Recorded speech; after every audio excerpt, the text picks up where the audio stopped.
toda a Escritura. Olha o que Pedro diz a partir do versículo 18.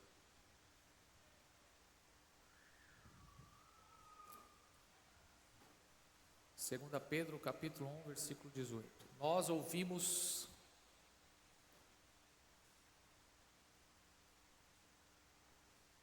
só um minuto.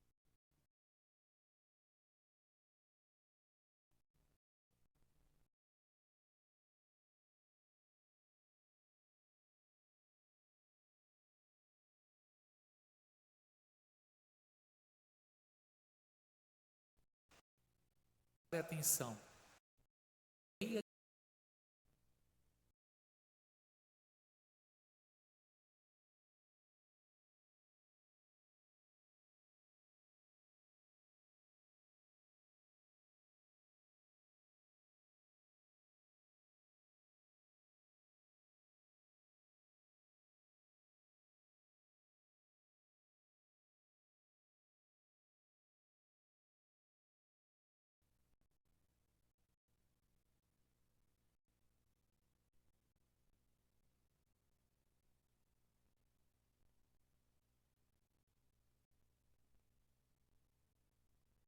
Ele diz que toda a Escritura, toda a palavra profética, ele usa esse termo aqui, palavra profética ou a palavra dos profetas, ela não vem de uma particular interpretação.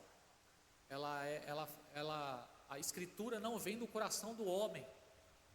Todos os homens que escreveram a Bíblia Sagrada, e nós sabemos que, se o Wellington puder colocar aqui aquele gráfico que tem a quantidade de autores da Bíblia, aquela outra arte, foram 40 pessoas que escreveram a Bíblia, começando com Moisés, primeiro autor do livro do Pentateuco. Aquela arte que tem aqui os 1500 anos, Wellington, por favor. 40 autores, começando com Moisés, escreveu o Pentateuco, que são cinco primeiros livros da Bíblia: Gênesis, Êxodo, Levítico, Números e Deuteronômio. E o último autor foi, estou falando isso tem 3 anos que eu estou falando isso. O último autor da Bíblia foi o apóstolo João, que escreveu o livro do Apocalipse. Então são 40 autores, começando com Moisés até o apóstolo João. Eles viveram em épocas diferentes. Moisés, datado em 3.500 anos atrás, ou 1.500 anos antes de Cristo. Consegue mudar para mim, né? Colocar?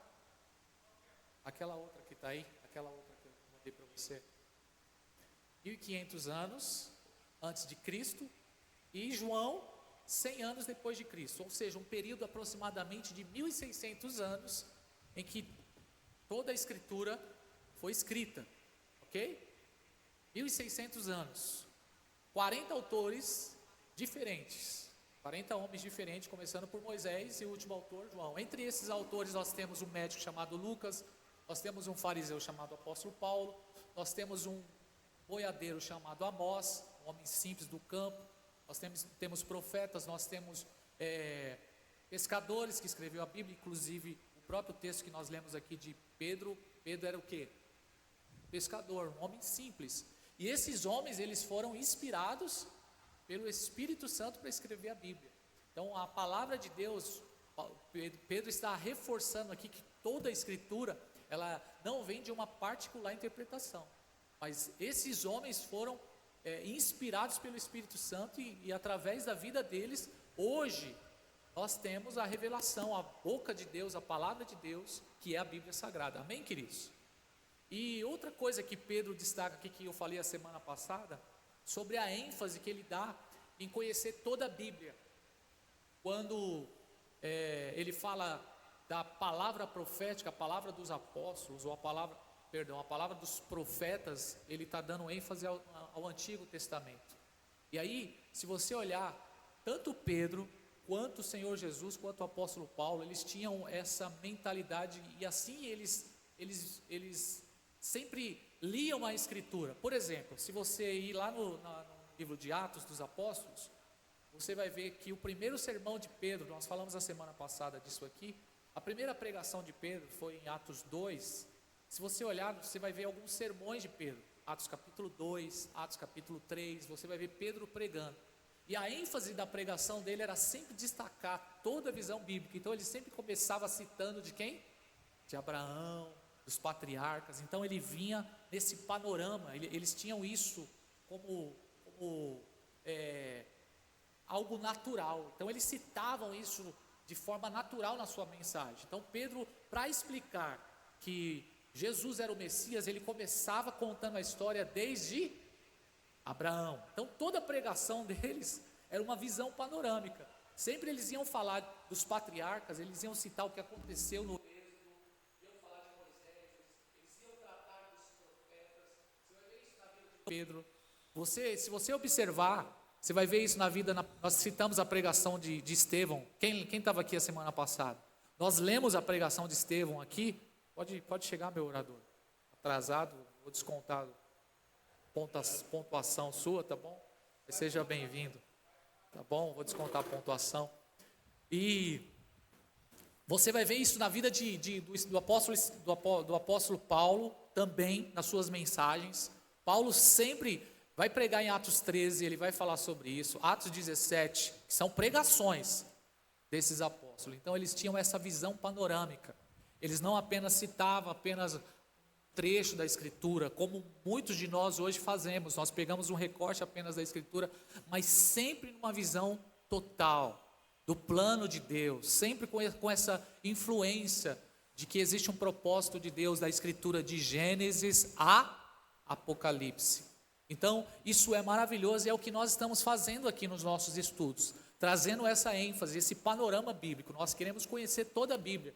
Então, sempre você vai ouvir a gente falando dos patriarcas. Nós vamos citar aqui sobre a história de Noé, nós vamos citar o que aconteceu em Êxodo, até que isso fique firmado na nossa vida e isso seja conhecimento natural, nós possamos dominar esse assunto, né?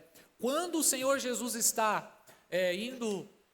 ele acabou de ressuscitar, Lucas capítulo 24, 2 discípulos no caminho de Emaús. A Bíblia diz que esses 2 discípulos do caminho de Emaús estão frustrados ali, decepcionados, porque eles não entenderam todo o contexto do que aconteceu na crucificação. Então Jesus se aproxima dele, como diz a canção, o pastor Daniel sempre canta sobre essa passagem.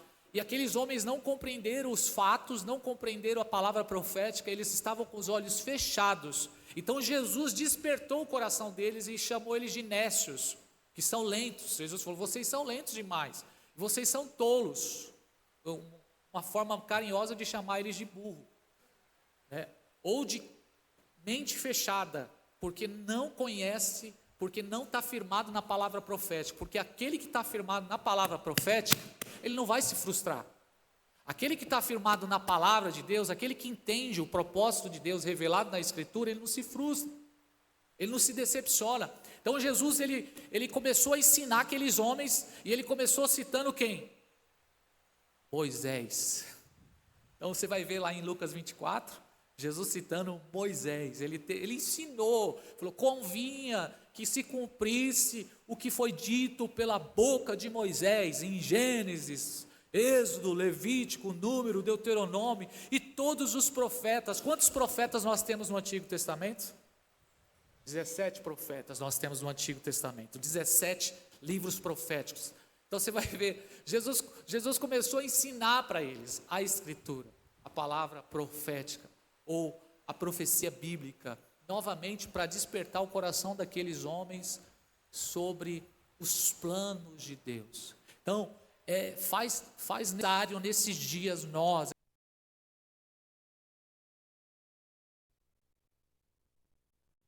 suficiente. Eu sou um defensor da Escritura e eu vou gastar minha vida falando disso. A Bíblia é suficiente, a palavra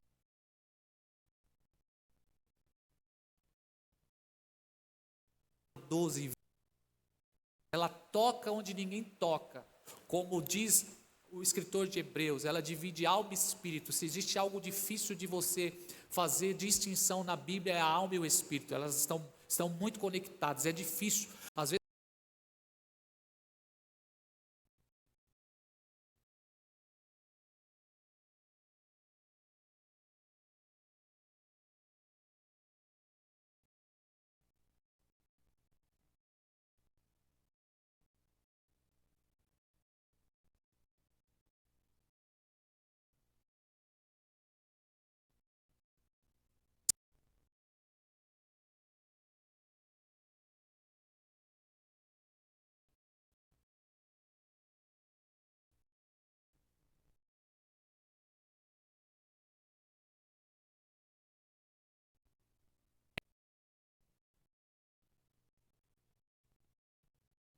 Semana passada nós tratamos aqui, terminamos o nosso encontro falando sobre esse gráfico que foi criado por um grupo de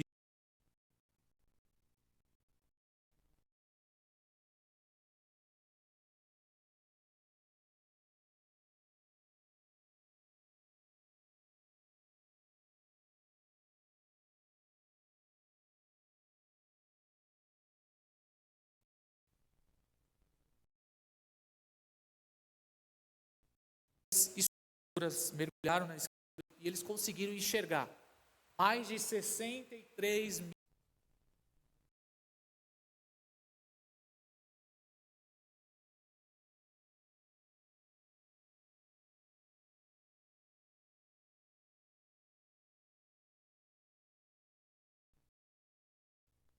escrituras. E isso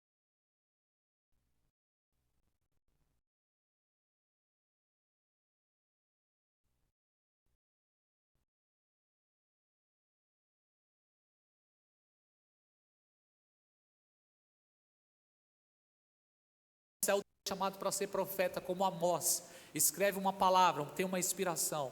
E você vê um médico escrevendo, um pescador escrevendo, e a palavra de Deus. Você vai ver um fariseu que se converteu como Paulo, que aprendeu aos pés de Gamaliel, um homem dedicado, escreveu as suas epístolas. Nós vamos ver João escrevendo. E quando esses 66 livros foram catalogados, eles foram conectados ali, colocados como Bíblia Sagrada, feito um cânon dele que é a Escritura, os textos se conectam, os textos se completam, não há uma contradição.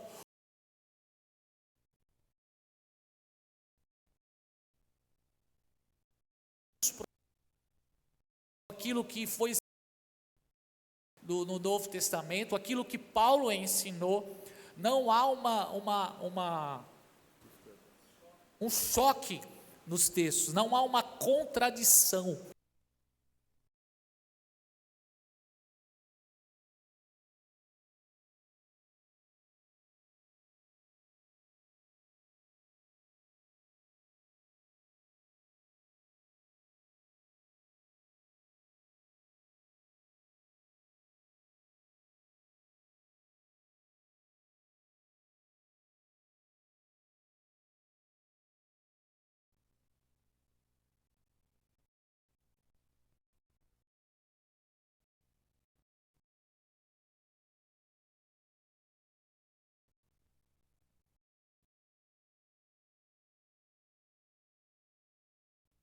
Explicar.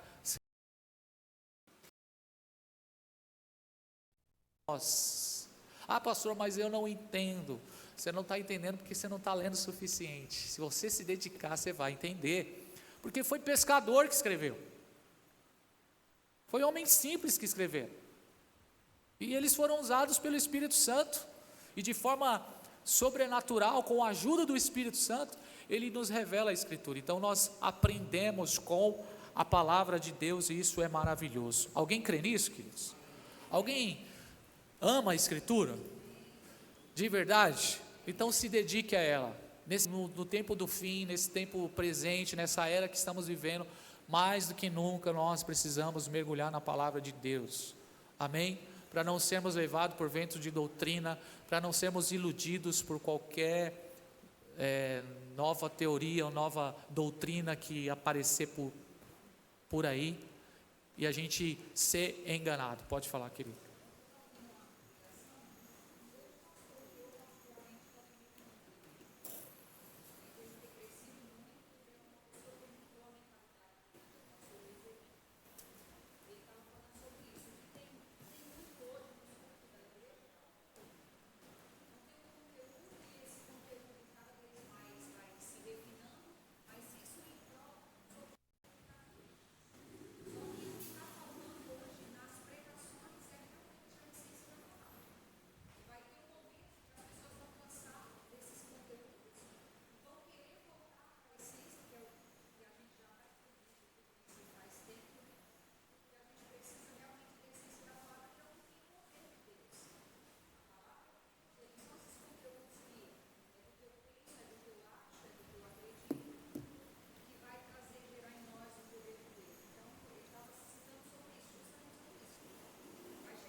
Amém.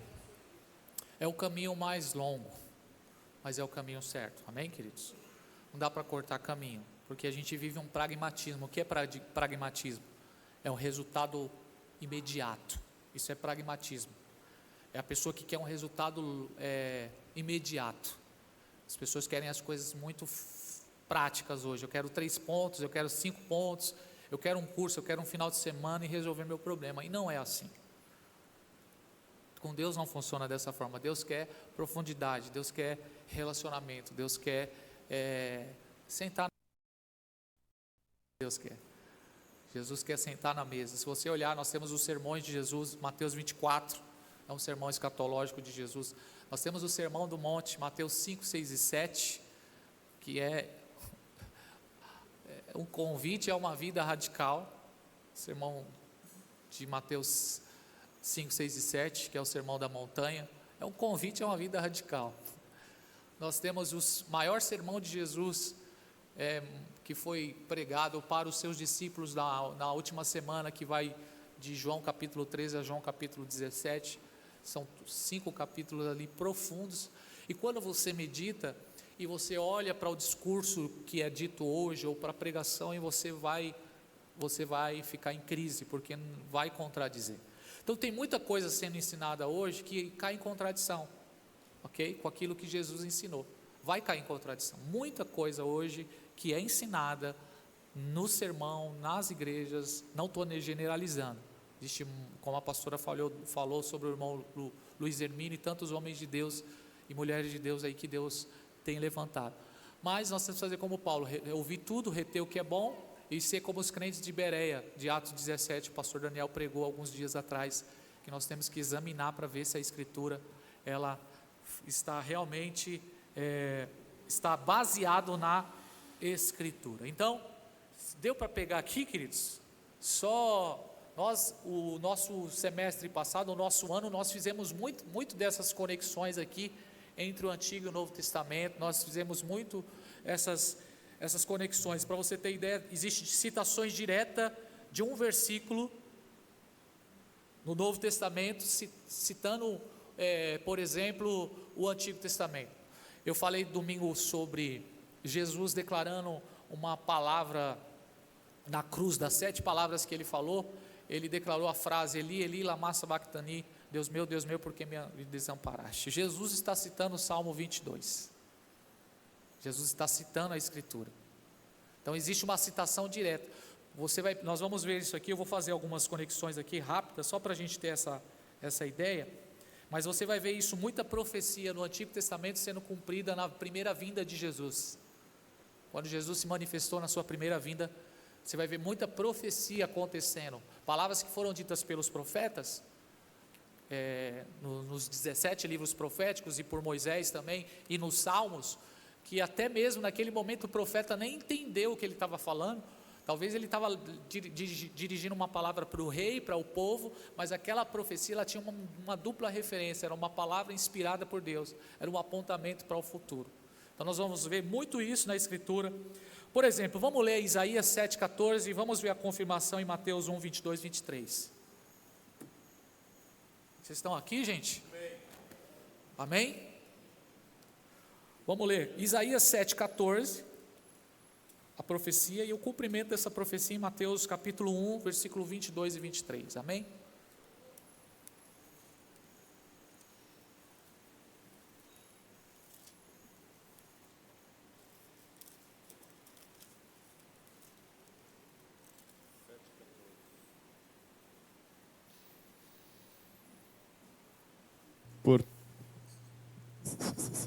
Solta aqui para o nosso orador, por favor.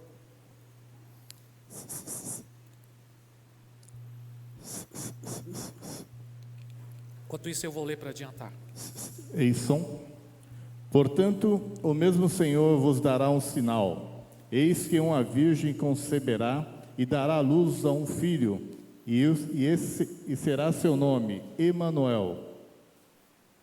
Vamos ver o cumprimento dessa profecia, Mateus 1, 22, coloca o gráfico de novo para mim, Mateus capítulo 1, verso 22 e 23, olha o cumprimento da profecia. O profeta Isaías, ele lançou essa palavra profética 700 anos antes do cumprimento dela. Aí ela se cumpre. Quando uma virgem estava lá na região de Nazaré, talvez numa tarde, limpando a sua casa, cuidando dos afazeres, pensando no convite do casamento, né? Quem ela ia convidar, o chá de bebê. E de repente a palavra de Deus diz que um mensageiro, um anjo apareceu com uma palavra profética. Olha aí. E dará à luz um filho e chamarás o seu nome, Jesus, porque ele salvará o seu povo dos seus pecados. Isso é sobrenatural, não é, irmãos? Amém ou não? Olha que poderoso. O profeta, ele disse que uma profecia sobre o Messias. E aí então ele faz o apontamento. Para que vocês entendam, a virgem conceberá e dará à luz a um filho.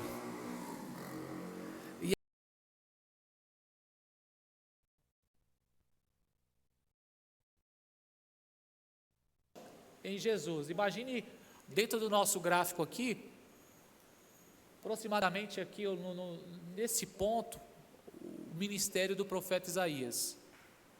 Aqui, ele profetizou, ele lançou essa palavra, uma das profecias, apenas uma, eu poderia citar diversas aqui, e ela se cumpre aqui, ó.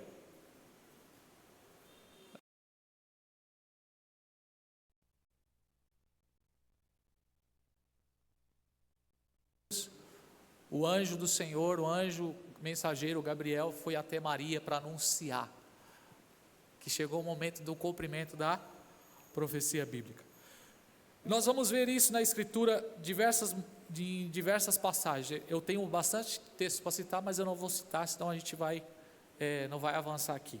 Mas vamos perceber mais algumas conexões. Por exemplo, entre Gênesis e Apocalipse. Vamos ler Gênesis capítulo 3, versículo 22. Olha a conexão que existe no livro do Gênesis com o livro do Apocalipse. Gênesis 3. Então disse o Senhor Deus: eis que o homem é como um de nós, sabendo o bem e o mal. Ora, pois para que não se estenda a sua mão e tome também a da árvore da vida e coma e viva eternamente. Amém. Aqui nessa passagem bíblica estamos citando sobre a árvore da vida. Em Gênesis, a Bíblia fala sobre a árvore da vida, que estava onde, gente? Estava onde? No jardim do Éden. A árvore da vida. E aí essa árvore da vida, ela volta a aparecer aonde? Apocalipse capítulo 22, verso 2. Vamos ler? No meio da sua praça e de uma outra banda do rio, estava a árvore da vida, que produz 12 frutos, dando o seu fruto de um mês em mês, e as folhas da árvore são para a saúde das nações. Olha que tremendo, irmão, essa conexão que existe. No início da história, do plano de Deus na criação, a Bíblia fala sobre a árvore da vida. E a Bíblia diz que lá na cidade de Deus, na cidade de Jardim, quando o propósito final de Deus se cumprir, no meio da cidade, como diz a canção, que a gente canta todo domingo aqui. Como que é a canção que a gente canta? A cidade é de ouro puro. Então, nós vamos ver a árvore da vida no meio da cidade. Ou seja, eu preciso ler Gênesis, é isso que eu quero despertar na igreja, para compreender o fim, para compreender a consumação, para compreender o plano de Deus. Então eu preciso ter um conhecimento do início da Bíblia para entender o fim, para entender o propósito final de Deus. Quem está entendendo, gente? Sem essa conexão, sem esse entendimento, eu não teria uma clareza do plano de Deus para nós. E aí a gente vai ficar panguando, boiando, né, na nossa vida sem entender a vontade de Deus para nós. Vamos ler Gênesis 1:1 e a conexão com João capítulo 1, verso 1 ao 3.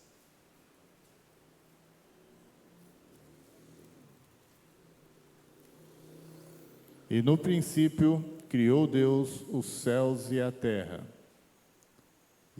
era sem forma e vazia. Amém. Agora vamos ler João capítulo 1, verso 1. Evangelho de João, lá no Novo Testamento. Corre lá para João. Corre para João. Evangelho de João, capítulo 1.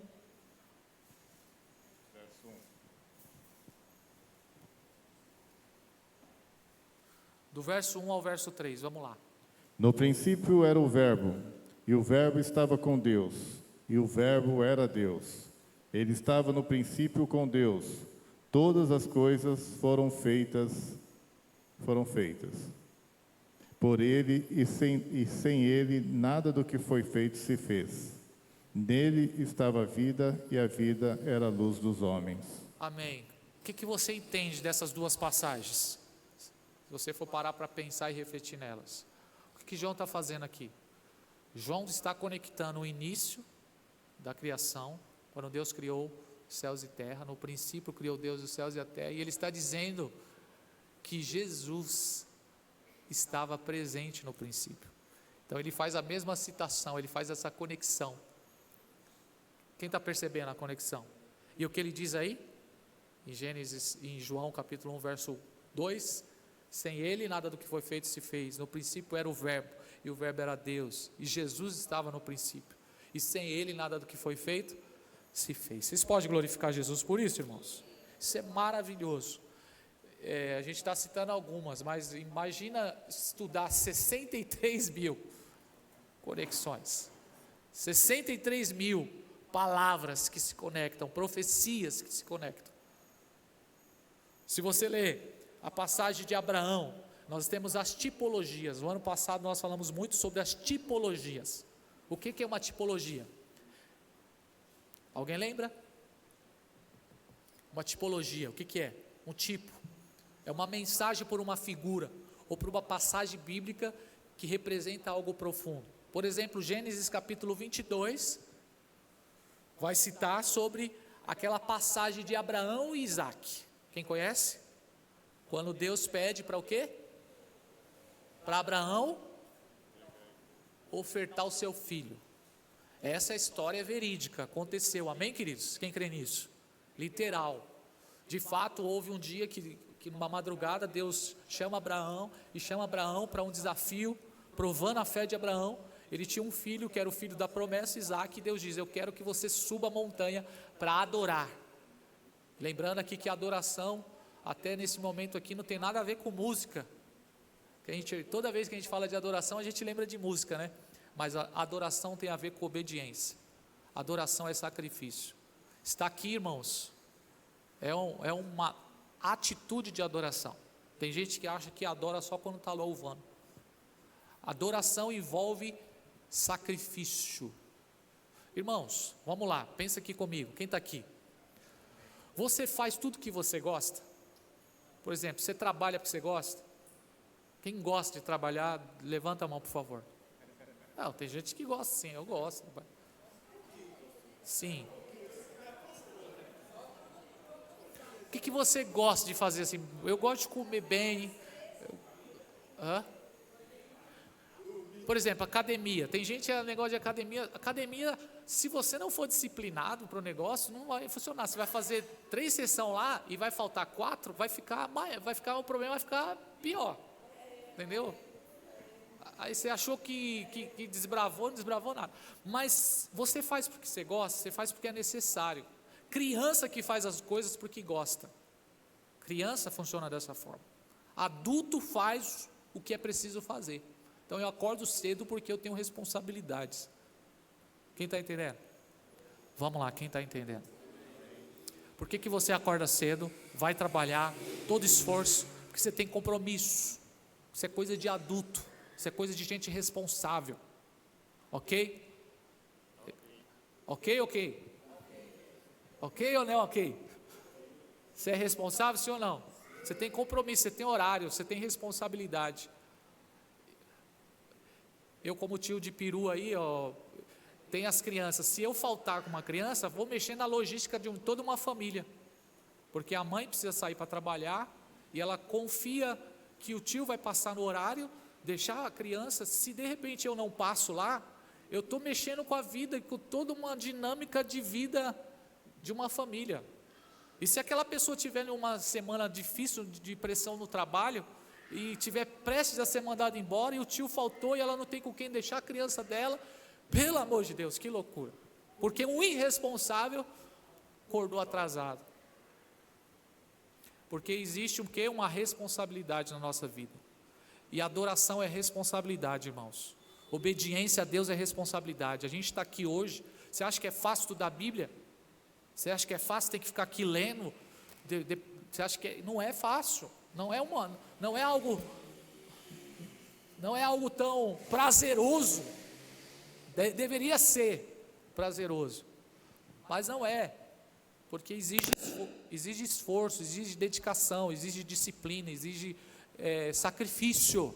Então foi o que Deus pediu para Abraão, sacrifício. E o que ele foi fazer lá no monte? Ele foi sacrificar o filho dele, com muita dor no coração. Não tinha negócio de emoção, não, ouviu a voz de Deus e teve que obedecer. Pega o seu único filho, sobe a montanha que eu vou te mostrar e você vai me adorar lá. E Abraão obedeceu. Chegando lá, você conhece a história. Você já leu Gênesis 22. Quem já leu Gênesis 22? Quem já ouviu pregação sobre isso? Chegando lá, o que acontece? Graças a Deus, o Pai, o Deus Pai, no momento em que Abraão estava para executar o seu filho, mas dentro de si uma certeza, como diz o escritor de Hebreus, que Deus seria capaz de ressuscitar o menino mesmo depois de morto, que Abraão cria na promessa de Deus, e isso fez dele o pai da fé. Então, Deus neste momento, ele diz para Abraão, não faça isso, agora eu já vi que é isso mesmo que eu estava pensando, entendeu? Agora sim eu vi que Deus faz isso com a gente, amém, irmãos? Sabe por que muitos de nós não subimos níveis na nossa vida? Porque não estamos passando nos testes, e às vezes são testes pequenos, e a gente não passa, coisas pequenas que você não consegue passar, como é que Deus vai confiar coisas grandes? Quem está entendendo? Amém. Vamos lá, gente, quem está me entendendo aqui, por favor. Amém.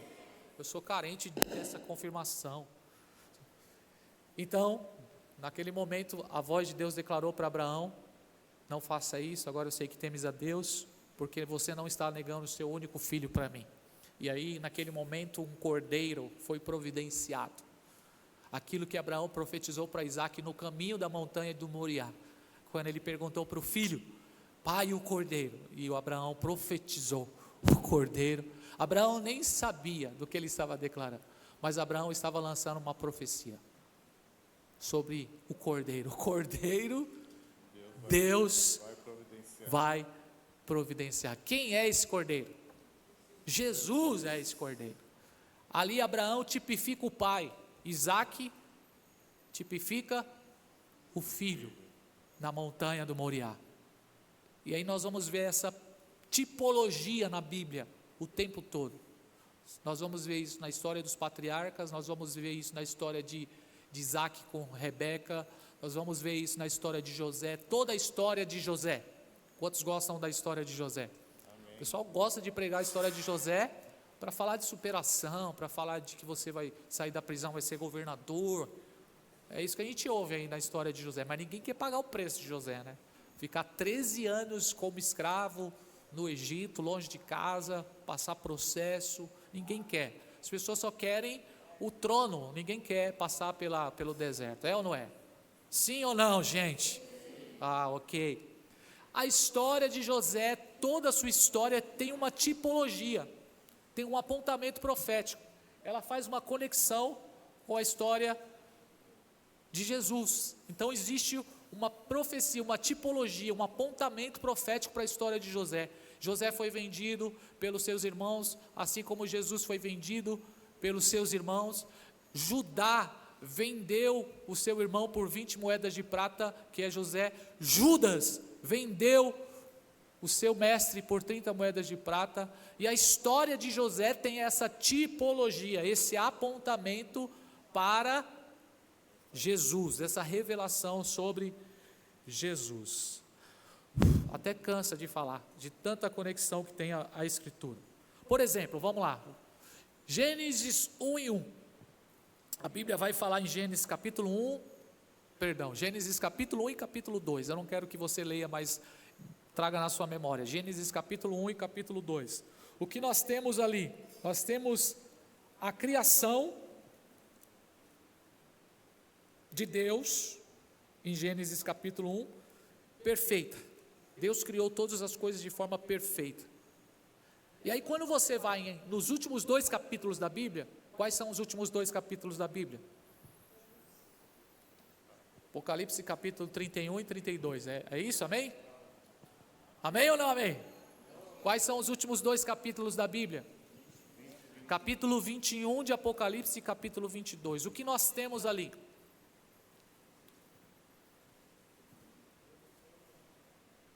Nós temos a criação sendo restaurada, novo céu e nova terra. Gênesis capítulo 1 e Gênesis capítulo 2, criou Deus céus e terra. Apocalipse capítulo 22, e viu o novo céu e uma nova terra. Então existe uma conexão dos primeiros capítulos com os últimos capítulos da Bíblia. Gênesis 1, no princípio criou Deus os céus e a terra. Apocalipse capítulo 21, verso 1, viu um novo céu e uma nova terra. Em Gênesis, Deus cria um mundo perfeito. Em Apocalipse, Ele restaura e renova a criação após o pecado.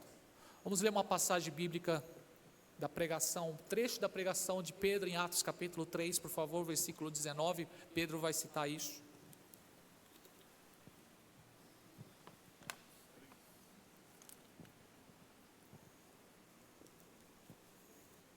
Atos 3, verso 19. Vocês estão aqui, gente?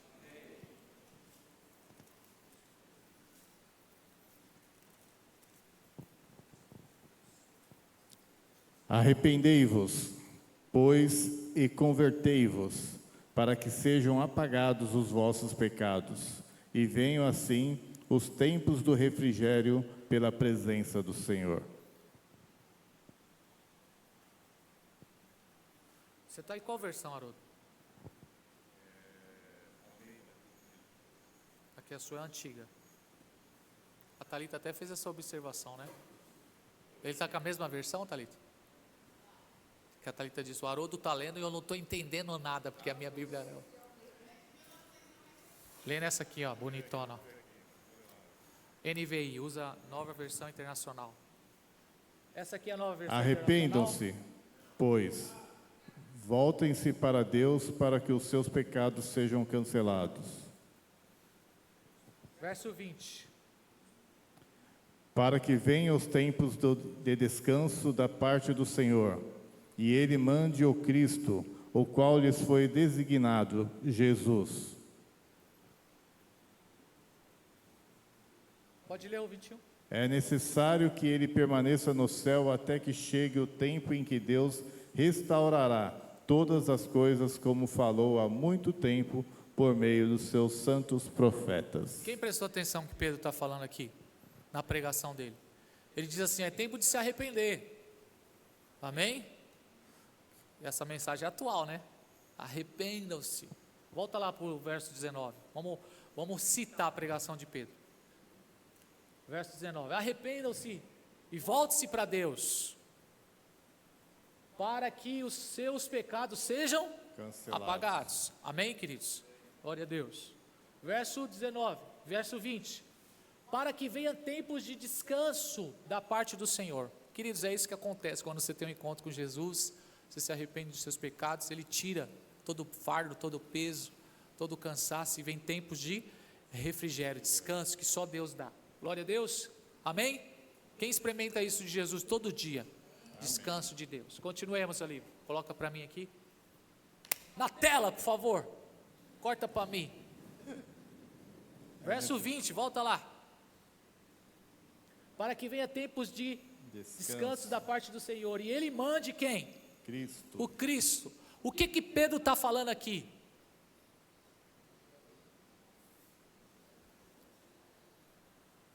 Vamos lá, meus irmãos, vocês pegam, sim, eu sei que vocês pegam. O que Pedro está falando aqui? Ele está falando da segunda vinda de Jesus. Ele está falando da promessa que Jesus voltará novamente. É o arrebatamento que alguns crentes chamam, vinda do Senhor. Aquilo que a gente prega na igreja, aquilo que está escrito na palavra, amém? Apesar que quem está pregando isso ultimamente é a CNN, a Jovem Pan, eles que estão pregando. Os pastores estão falando de outras coisas. O pastor só fala de resultado pessoal, de prosperidade. Ninguém fala mais disso, ninguém. É claro, ninguém. Alguns.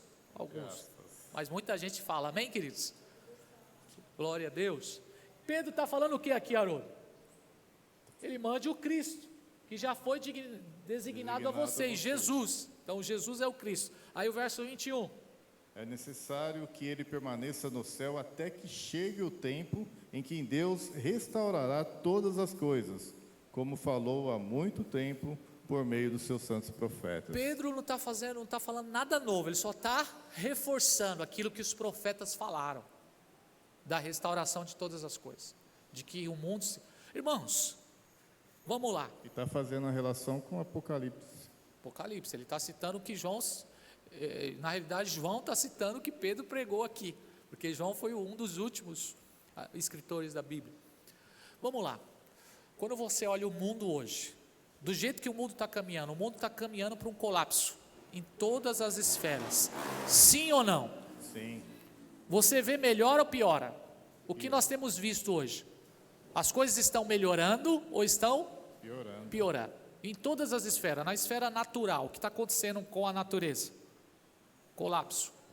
Sol. Mateus esse dia começou a chorar do nada. Eu falei, o que foi, Mateus? É que a Maria disse que o sol vai queimar tudo, que a professora falou que o sol vai vir, vai queimar. Não foi, Maria? A Maria falou, não, a professora estava falando lá sobre o sol, que existem níveis. Era o nível amarelo, foi para o nível laranja e está indo para o nível vermelho. Quando chegar no nível vermelho, acabou, não tem mais um que vai sobrar. Aí a Maria comentando isso com o pai, e a gente conversando, aquela conversa bem saudável de pais e filhos, e o Mateus daqui a pouco só estava ali, daqui a pouco ele começa, todos nós vamos morrer. Esse Mateus é uma bênção. Ele faz umas perguntas para mim sobre o céu. Esse dia eu fiquei uns 40 minutos para responder sobre a questão do céu para ele, irmãos. Pensa nisso. As crianças estão mais perguntando cada coisa do que os adultos hoje. Então, olhando para o mundo hoje, nós percebemos que o mundo está caminhando para um caos, um colapso em todas as esferas, moral, família, social, econômica, é tudo.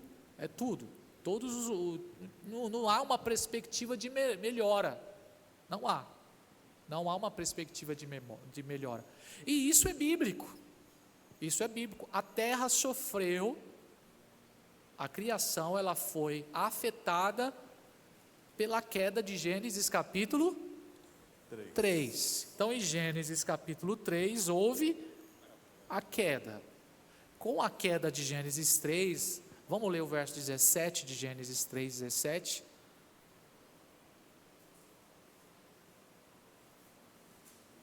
Tenho mais 4 minutos para encerrar essa parte, para a gente olhar como a Bíblia está organizada. Vamos lá. E ao homem declarou: visto que você deu ouvido à sua mulher e comeu do fruto da árvore, da qual ordenei a você que não comesse, maldita é a terra por sua causa.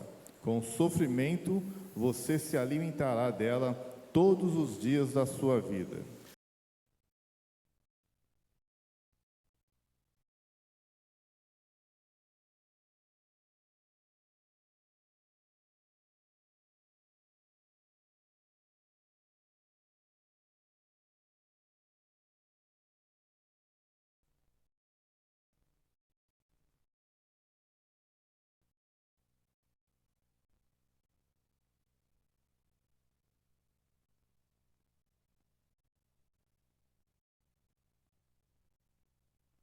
E que ao se aproximar do relógio de Deus, do dia do Senhor, esse mundo, esse sistema, esse planeta, ele vai colapsar. Então, quando nós lemos a Bíblia, nós temos uma outra visão, porque a Bíblia começa falando sim de um mundo perfeito, ok, gente? Uma criação perfeita, que foi afetada por algo que entrou, e um vírus, chamado o quê? Pecado, que gerou o quê? Uma maldição sobre a terra, e aí o Senhor vai falar aqui de espinhos e abrolhos, e essa interpretação vai para muitas coisas, inclusive barata que vem para sua casa, que aparece lá, umas pestes, né? Tá vindo a Covid de novo aí, com não sei o que aí, já chegou uns caminhão, já chegou uns containers de vacina da China, meu Deus do céu, que negócio é esse? O carnaval está aí. Irmãos, o carnaval vai começar agora sexta-feira. Irmãos em Cristo, o diabo reina sobre o carnaval. Entidades malignas, portais espirituais serão abertos a partir de sexta-feira agora. Eles estão invocando os demônios. E antigamente ainda se usava o argumento da cultura, de dizer que é uma festa cultural. Hoje não, está às claras, eles estão falando, se o Natal pertence ao cristianismo, o cristão, dizendo eles, o Natal é dos cristãos, a Páscoa é dos judeus, o Ramadã é dos muçulmanos, o Carnaval é dos macumbeiros, é dos Exus, é isso que eles declararam com todas as suas... Então, pode falar, querido.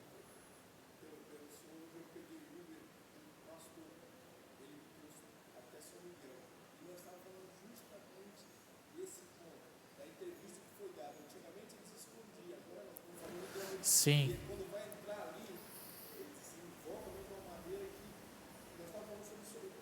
Nós estudamos isso aí quando tratamos lá dos cananeus, toda a questão de que cada cidade existe sim um principado, um anjo caído, um demônio que atua naquela região sobre líderes. Então, irmãos, as coisas estão caminhando para esse desfecho como um funil, para esse momento de caos, onde nós iremos olhar para os lados e nós não vamos ver perspectiva de mudança em nada, em nenhuma área. E essa degradação, ela agora, nos últimos dias, ela vai ser multiplicada, como diz Jesus em Mateus 24, por se multiplicar a iniquidade, o amor de muitos esfriará. Então nós vamos ver, de um extremo, o amor se esfriando da humanidade, ao ponto das pessoas morrerem assim, e você passar por cima, entendeu? Não ter mais sensibilidade, empatia, não ter mais compaixão, amor ao próximo. Esse tipo de diálogo a gente não vai enxergar, será algo muito raro, entendeu?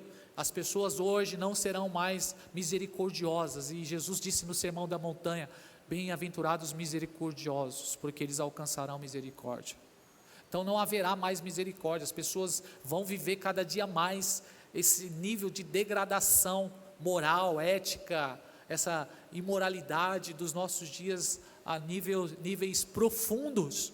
Escuta o que eu estou te falando, é por isso que eu falo, nós quando lemos a Bíblia nós temos essa perspectiva, e não é que eu estou sendo profeta do caos, que eu estou sendo negativo, que eu não quero ver o bem das pessoas. Tem gente que acha, nosso pastor não quer ver meu bem, o pastor quer ver eu sofrendo, por isso que ele fica pregando sempre isso, ele não quer ver eu prosperando, não quer ver eu bem com a minha família. Esse pastor, ele acho que ele tem inveja de mim. É esse tipo de visão que muitos têm da palavra de Deus, né? Não, porque agora não, irmãos, é a Bíblia diz isso. Então, o carnaval agora, irmãos, esse carnaval desse ano. Falando desse ano, esse ano começou, esse ano começou quente, sim ou não? Não é para amador não, esse ano aqui, irmão. Não é para amador não, é terremoto, é furacão, é vulcão, é peste bubônica, é tudo, é avião caindo no giraia, eu ia até comprar um avião, até falei, não vou comprar por enquanto não. Sim. Então, voltando aqui, volta lá para mim o gráfico, por favor. Voltando aqui a palavra de Pedro, há uma necessidade de todas as coisas serem restauradas, e essa é a esperança do Evangelho, queridos. É isso que nós devemos nos apegar, a essa bendita esperança de que todas as coisas serão restauradas. E é isso que Pedro está falando. Há uma necessidade de um tempo profético estabelecido na eternidade de Atos 3, É necessário que Jesus permaneça onde? No céu, até que chegue o tempo em que Ele virá para restaurar todas as coisas. Eu quero falar para vocês, abrindo meu coração, eu não dou conta. Eu não dou conta de ver tanta malignidade. Tem coisa, irmão, que me deixa em crise. O tipo, criança abandonada, a níveis assim absurdos. Eu não dou conta disso. Eu não sei se você consegue, mas eu não dou conta. Eu não dou conta de ver, irmãos, abusos. Não dá. A gente está vivendo um mundo hoje horrível. Sabe, está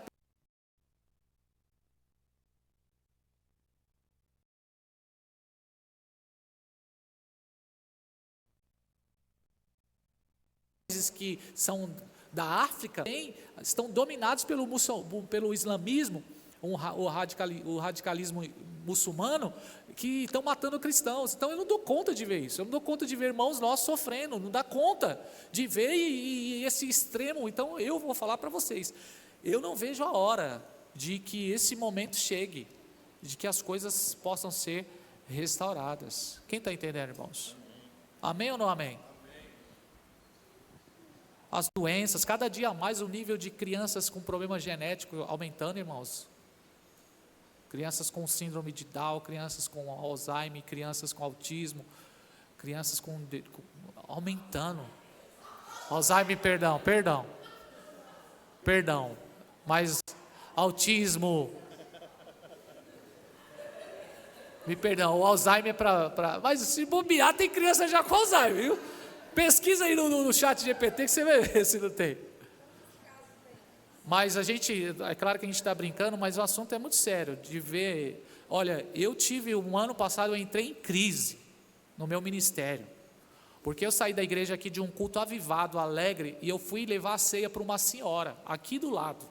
Quando eu cheguei na casa dessa senhora, três senhoras morando nesta casa, 2 acamadas, 2 estavam na cama. E essa senhora, ela tem que cuidar das 2 irmãs dela, e ela tem que cuidar ela cuida de um filho que já tem mais de 40 anos, mas que também tem muito problema psicológico dentro de casa, e uma criança com autismo. Misericórdia. Quando eu entrei dentro dessa casa, eu fiquei desesperado, pastora. Me deu vontade assim de gritar.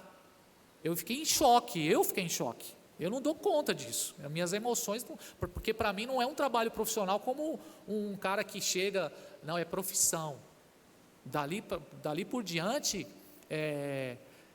eu não posso misturar, porque é como um profissional, um policial, eu não sei, a profissão, um médico, na área da saúde, que consegue ter esse autocontrole, disso não envolver a vida, porque não tem como, irmãos. Não tem como você entrar em um ambiente desse, de dor desse jeito, de ver essa senhora nessas condições, e você se sente potente. Pode falar, Sheila.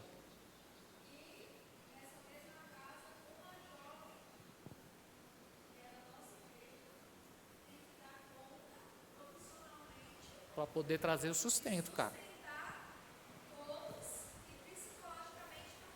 Eu não sei vocês, mas vocês conseguem. Aí você ouve um evangelho de hoje que é pregado, irmãos, com esse tipo de mensagem. Cara, não tem como, não desce. Não desce nem com água. Não tem como. Então eu não dou conta. Eu estou falando Haroldo. Eu não dou conta. Olhando para o mundo hoje, eu não dou conta. Precisa-se urgentemente de alguém intervir. Nós precisamos de um pastor, e nós temos um bom pastor, e ele está voltando,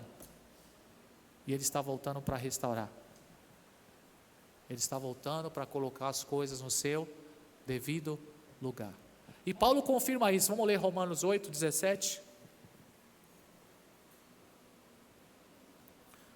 17 ao 20 ou do 19, Romanos capítulo 8,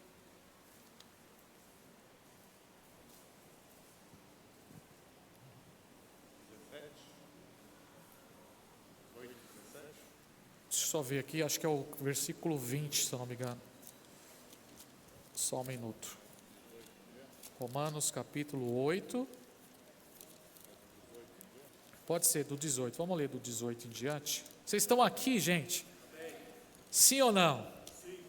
Considero que os nossos sofrimentos atuais não podem ser comparados com a glória que nos será revelada.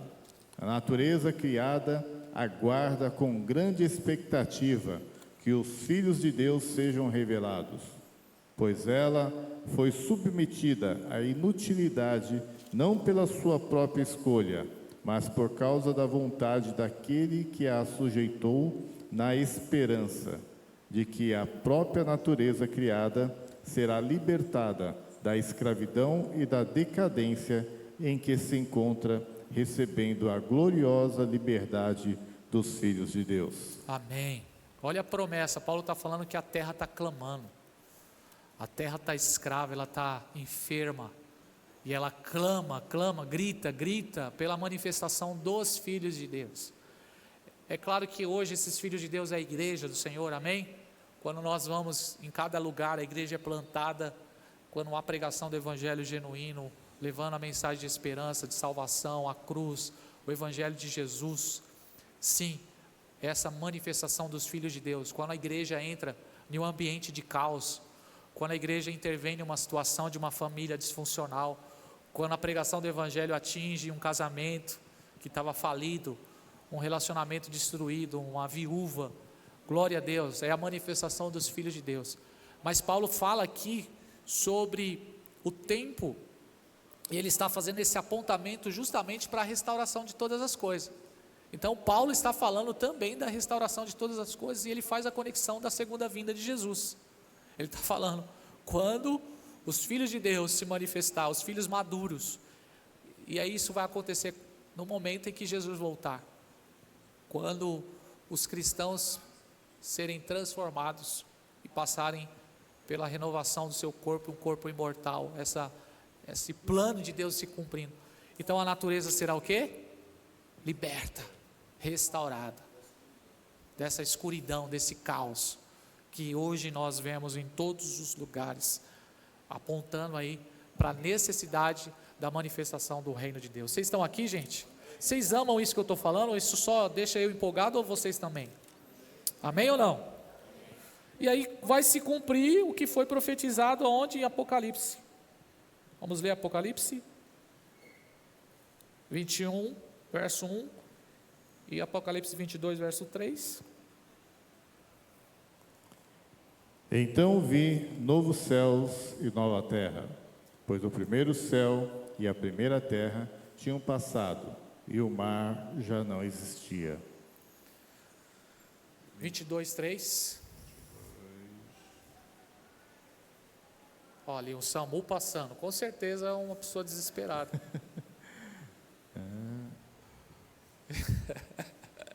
Está risada para não chorar, né, Shaolin? Já não haverá maldição nenhuma. Aleluia! O trono de Deus e o Cordeiro estará na cidade, e os seus servos os servirão. É aquele texto que a gente canta: Deus enxugará dos olhos toda lágrima. Toda lágrima será enxugada. Não haverá dor, não haverá sofrimento, não haverá morte. Então existe essa conexão em Gênesis entre o pecado, entre a morte, entre a maldição. E Apocalipse vai falar sobre a morte sendo vencida, o pecado sendo eliminado completamente e Deus restaurando todas as coisas, voltando ao plano original de Deus. Esse é o enredo da Escritura. E é por isso que a Bíblia ela foi organizada dessa forma que nós temos aqui. Ela não está em ordem cronológica. Ela está organizada em grupos. E isso vai facilitar a nossa compreensão desse plano de Deus. Por isso que a Bíblia está organizada dessa forma. Vamos, nesses poucos minutos que tem, vamos rever como a Bíblia está organizada. Vamos voltar a isso. Coloca aqui para nós, Wellington, aquela foto da organização da Bíblia. Como a Bíblia está organizada? Quem pode me falar algo sobre a forma que a Bíblia está organizada? Antigo, Antigo Testamento e Novo Testamento. Quantos livros nós temos no Antigo Testamento? Quantos 39 livros nós temos no Antigo Testamento? 39 livros no Antigo Testamento, 27 livros no Novo Testamento. Então, como nós estamos ainda estudando o Antigo Testamento, como está organizado o Antigo Testamento? Foi.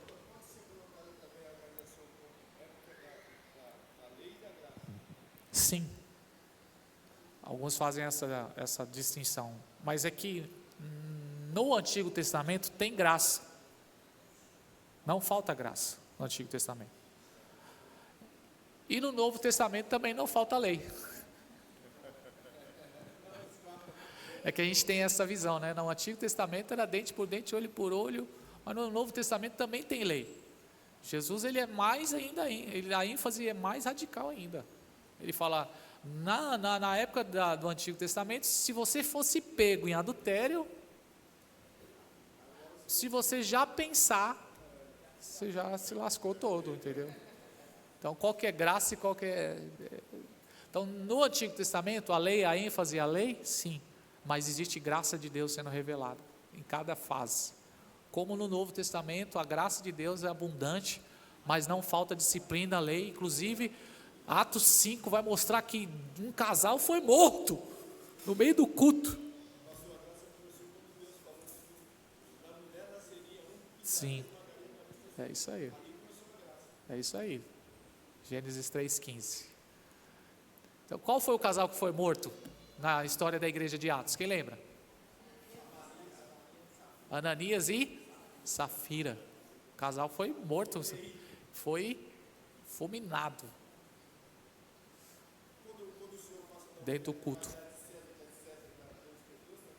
Sim, é que a lei, quando nós falamos da lei, eu falei domingo aqui, no Antigo Testamento, que aqui, ó, quais são o primeiro grupo, como nós estamos estudando a Bíblia, ela não está em ordem cronológica, mas ela está organizada por grupos de livros, de formas literárias, e essa organização, ela vem para facilitar justamente essa compreensão do plano de Deus, em toda a história bíblica, disso que a gente está falando aqui.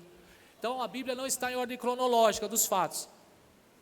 A Bíblia está organizada por grupos. O Antigo Testamento, o primeiro grupo é Pentateuco. Está conseguindo ler aí, gente?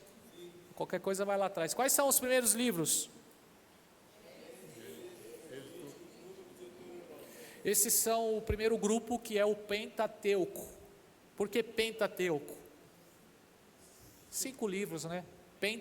Palavra grega, Pentateuco, 5 livros. Que foram escritos por quem? Por Moisés. Moisés escreveu esses 5 primeiros livros. Depois, o segundo grupo, nós já estudamos eles. No ano passado a gente estudou esses 5 primeiros livros. Nós passamos já por eles. Quem pode dar glória aí? Glória. Aí nós entramos. Não está muito organizado aqui não, mas está bom. Nós entramos no segundo grupo do Antigo Testamento, que são os livros históricos. E nós temos aqui 12 livros históricos, e é aqui que nós estamos, que nós paramos nos livros históricos, que vai de Josué a Esther. De Josué a Esther. Por que a Bíblia não está em ordem cronológica? Porque se nós seguirmos os livros do jeito que está aqui, nós não vamos conseguir entender toda a cronologia dos tempos. Aqui nos livros históricos é uma continuação daquilo que Moisés escreveu. Então nós vamos entrar aqui na história de Josué, quando o povo está onde? Não, a história de Josué. A conquista da terra. Depois do período dos juízes, o povo está vivendo na terra. E aí nós vamos passar aqui para a história de Ruth, que acontece bem no finalzinho da história dos juízes. Agora sim, agora ficou na ordem. Para mim ficou na ordem, para vocês. Aqui está o segundo grupo, que são os livros históricos. E aí vai continuar contando a história da nação de Israel. Então a ênfase do Antigo Testamento é contar a história da nação de Israel. Vai contar todo o desdobramento da história da nação de Israel, começando com a chamada dos patriarcas em Gênesis, começando com, quem é o primeiro patriarca que Deus chamou? Abraão. Depois, Isaac, Jacó e José. São os 4 patriarcas. E aí entramos na história, nos livros históricos já, que vai contando ali a história do Êxodo, vai contando até o momento que eles passam pelo deserto, a libertação do povo,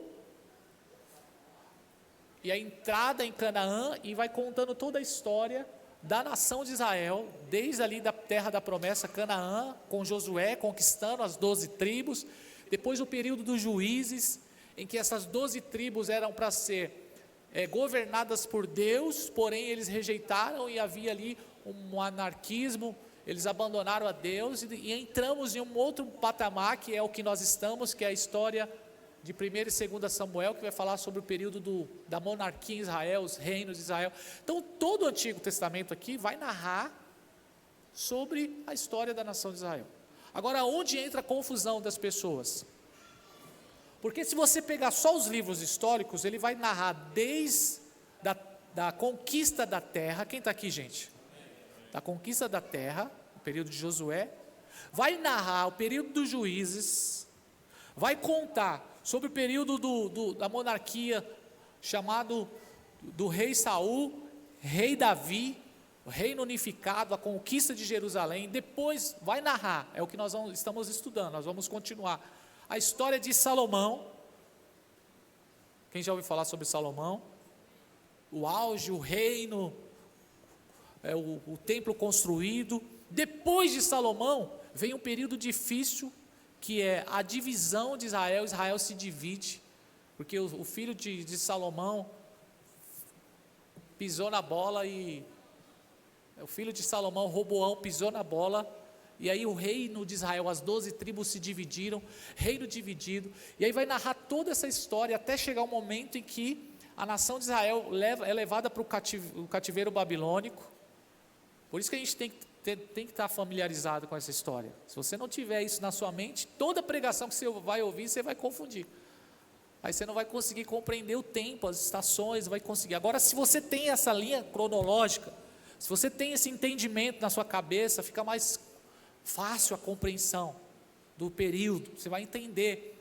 Até chegarmos nesse momento de Esdras e Neemias aqui, e da rainha Esther, que é depois da restauração do cativeiro. Então nós temos aqui um processo longo de caminhada da história da nação de Israel. Enquanto isso, vamos lá. Se fôssemos ler de forma cronológica, eu vou até levantar aqui. Aqui nesse período de Samuel, obrigado, Haroldo, você é inteligente, hein?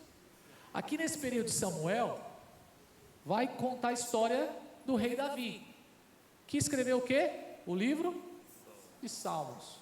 E também aqui, no período de 1ª Reis, 2ª Reis, vai narrar a história de Salomão, que escreveu o quê? Provérbios, Eclesiastes e Cantares. Então por que existe essa confusão muitas vezes? Porque a gente não tem esse entendimento na nossa mente, mas você está tendo aqui a partir desse estudo, amém?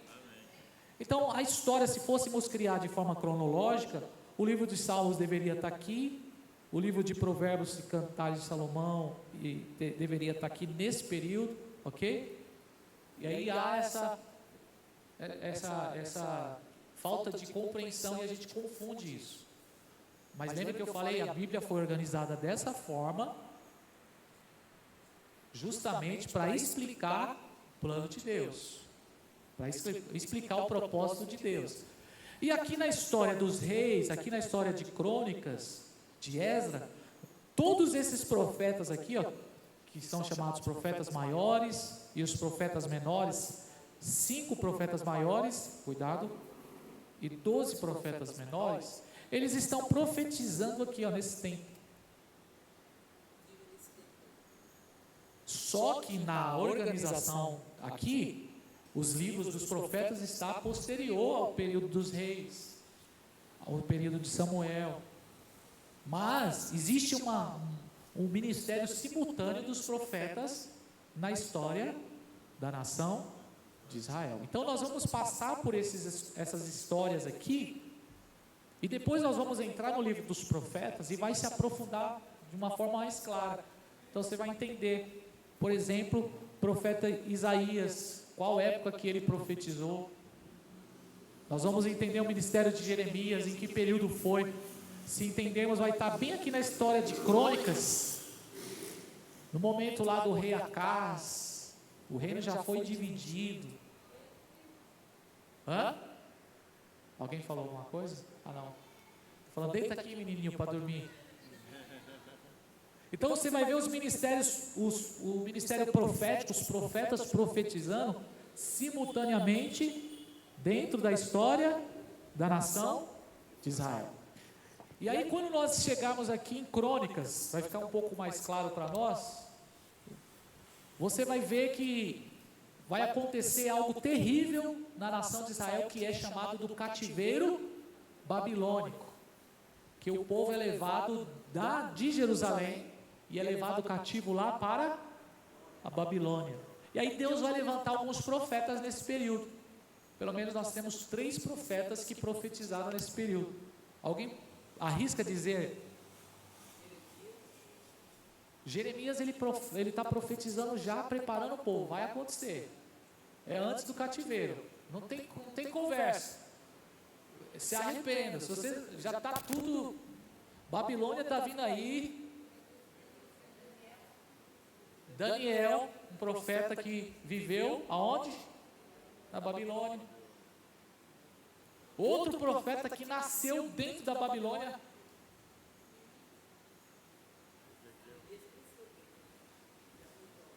Quem?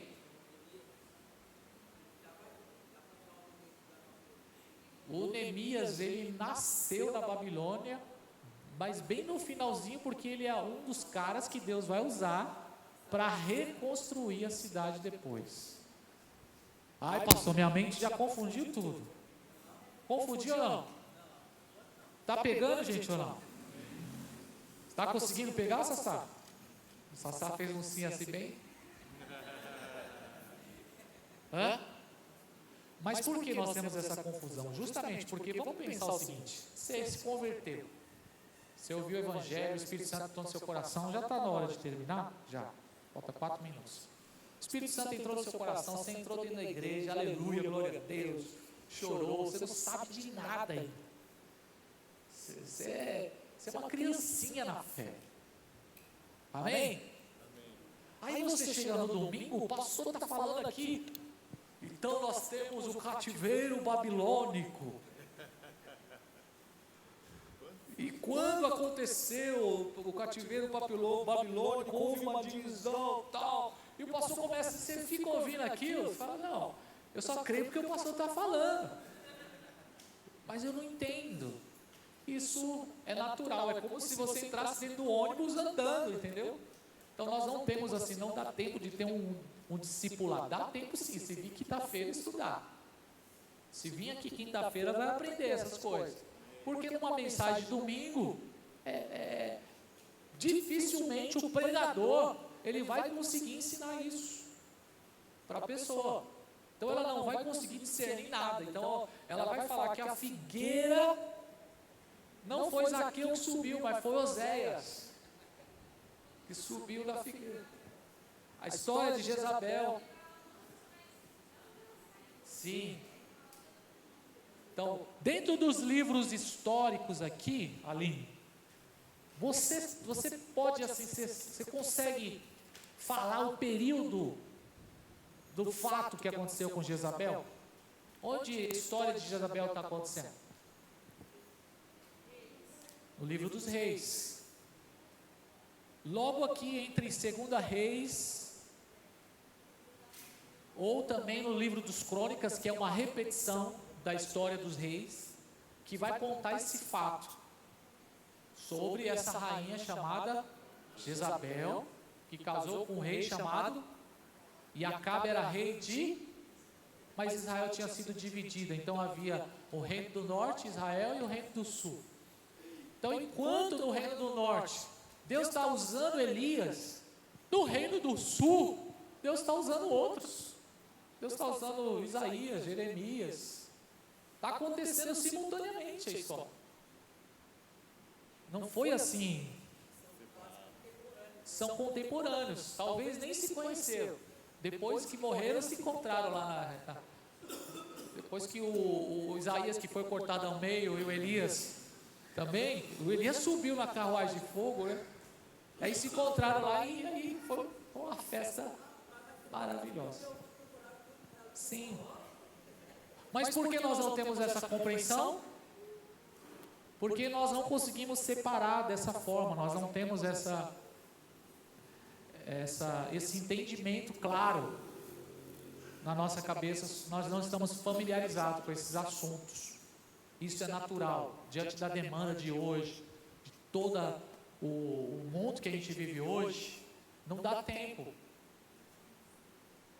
Dá tempo ou não dá tempo? Tem que dar tempo, lógico que tem que dar tempo, porque a Bíblia é o livro da vida, tem que estudar. Era a pergunta que minha esposa sempre fazia para mim: mas isso vai implicar na minha salvação? Eu falei, essa é pergunta de gente preguiçosa. Na época, isso aí, muitos anos atrás, ela não era nem convertida. Ela não era nem convertida na época, ela falava essas coisas para mim. Estava bem caminhando na fé lá. Por que isso implica assim na nossa salvação? Porque isso conta sobre a história da redenção, sobre todo o plano de Deus. Então eu preciso conhecer o plano de Deus. Não dá para chegar e facilitar a mensagem do Evangelho em um simples levantar de mão, aceitar Jesus e frequentar a igreja. É muito mais profundo do que isso. Amém, irmãos? É muito mais profundo. O cristianismo é muito mais profundo. Então tem pessoas que acham que isso não é necessário, mas é necessário. Justamente para que não sejamos levados por vento de doutrina. Irmãos, deixa eu falar um índice para você. A macumba está crescendo. O índice de pessoas se convertendo ao candomblé está aumentando. O islamismo é uma das religiões que mais cresce no mundo. E tem tantas outras religiões que estão crescendo. Então, crescimento não é sinônimo de verdade. Ok? Não é porque está crescendo porque é de Deus. Muitas outras coisas crescem. Entendeu?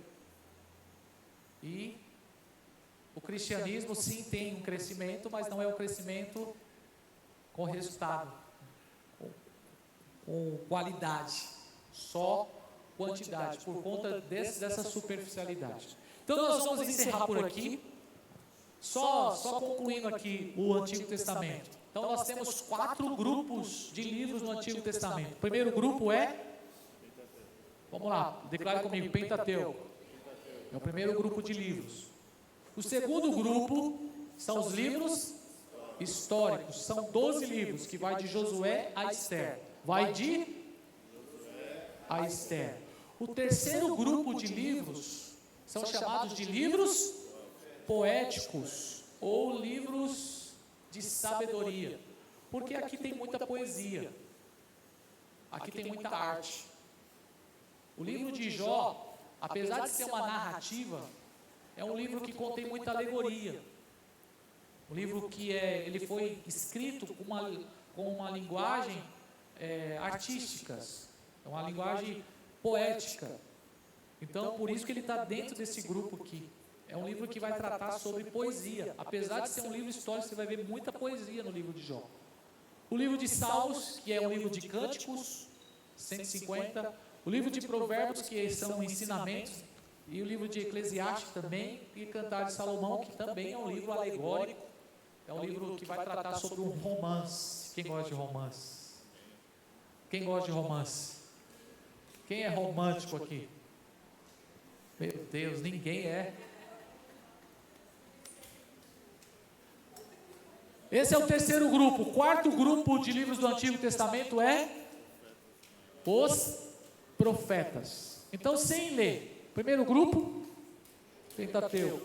Segundo grupo, terceiro grupo, poético. Quarto grupo, profetas.